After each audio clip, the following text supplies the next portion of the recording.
Alors, j'avais ignoré des rubriques et je me rends compte que c'est des éléments aussi vraiment importants que vous devrez consulter. Il s'agit bien sûr de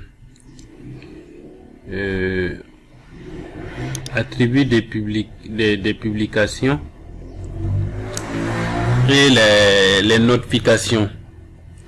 Donc au niveau de l'attribut des publications, lorsque vous avez votre page, vous avez la possibilité, par exemple sur votre page là, vous pouvez répondre les commentaires ou les messages au nom de votre page ou les répondre à votre nom propre. D'accord? Ça veut dire que vous êtes sur votre page, quelqu'un a fait des commentaires sur votre page, alors on va les lire ensemble. Vos publications, mentions, j'aime et commentaires sur le journal de cette page seront attribués à la page par défaut. Lorsque vous créez ou répondez une publication, vous aurez toujours la possibilité de publier en tant que vous-même ou en tant qu'une autre page que vous gérez. Donc c'est pour dire que lorsque vous créez des contenus sur votre page, si vous allez réagir, vous créez au nom de la page. Bien entendu, vous pouvez faire une publication.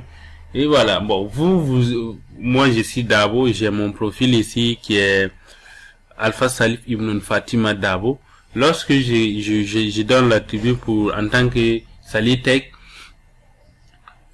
à chaque fois que je publie, les gens voient des publications de la page qui représentent votre institution, qui représentent votre entreprise en tant que telle. Mais vous pouvez choisir que vous avez votre page, mais vous publiez en tant que vous-même en personne.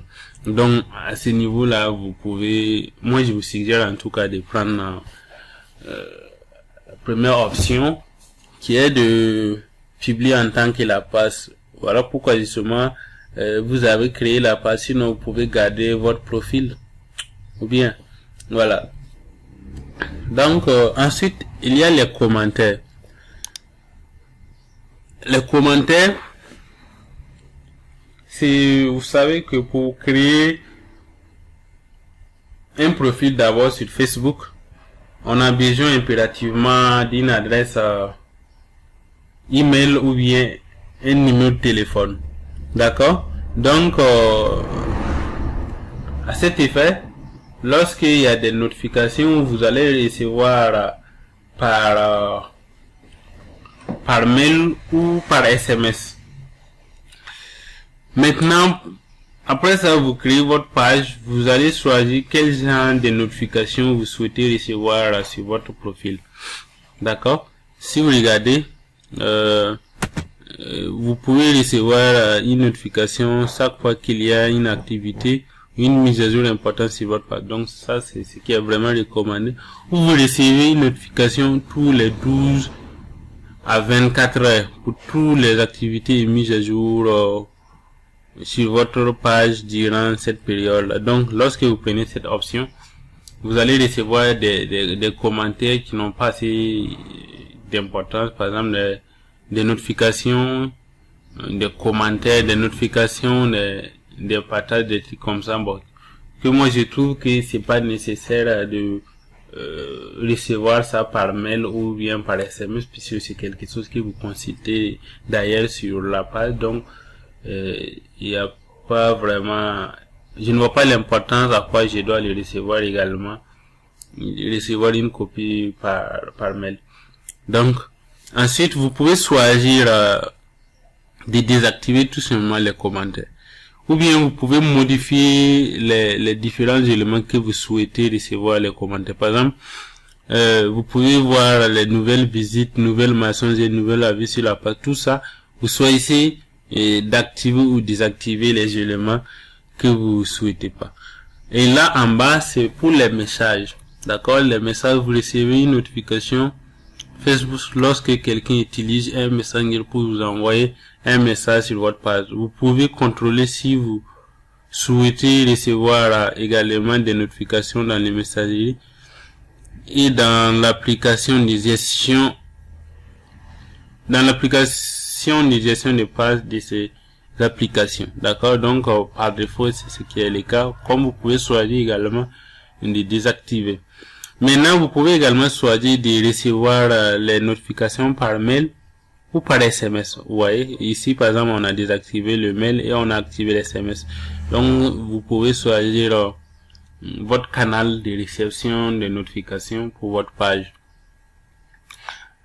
Mais c'est vraiment recommandé d'avoir une adresse email pour votre page. C'est vraiment important. Ok. Donc après, pour conclure avec les paramètres, nous pouvons voir ici l'historique personnel. L'historique personnel, c'est le parcours que vous avez fait sur votre page, d'accord. Vous avez vu que depuis hier, on a ajouté une photo de profil et également une page de couverture, une image de couverture également. Donc voilà en conclusion ce que nous pouvons voir dans les paramètres. Donc on va faire précédent et nous allons retourner au niveau du tableau de bord qui est page ici. Et voilà, ici ça sert les paramètres de votre page. Au niveau de Edge, je vous ai déjà expliqué, vous pouvez aller voir, trouver toutes les réponses à des difficultés que vous pouvez vraiment rencontrer.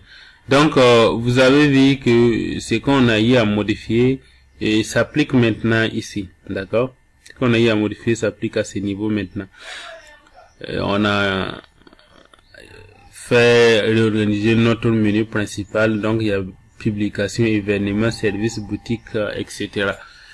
Donc nous allons nous arrêter là pour aujourd'hui et nous allons y revenir pour la suite de la formation.